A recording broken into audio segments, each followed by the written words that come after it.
Good morning and welcome to your thought for the day.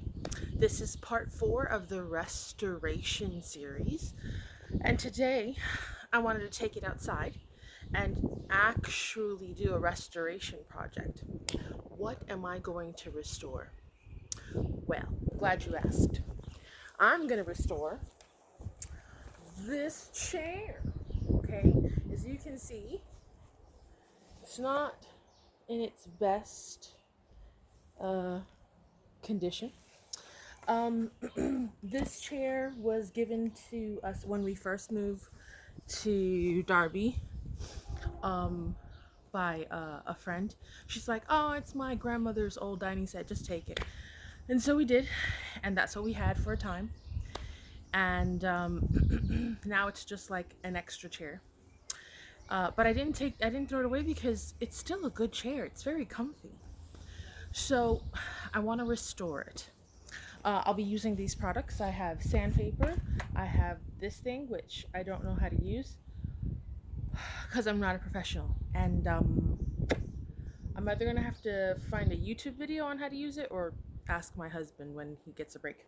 I'm going to paint it. This is paint. Quick dry color stone gray because gray is trending. I also have another sanding machine here, which I don't know how to use, so that'll be fun. Scissors, and then I have for the seat, I have this fabric. I have this fabric. I have this fabric, and I have this fabric. I like to sew, and if you notice, it's all IKEA. So yeah, I like IKEA. So, why would I want to restore this piece? Well, like I said, this is a very good chair. For the lack of the better words, it has great bones. It's a comfy chair. Uh, I need it because in my house, my dining table it sits six, but if I'm having a lot of people over, I, you know, nobody wants to sit on a bucket. Trust me. So when you have an extra chair, it's a good thing. But it's kind of ugh. So I'm going to fix it up. How does this relate to you? Well, as you will see when we go through the whole process, restoration is a process. In your mind, your body, your soul, it takes work and it takes time.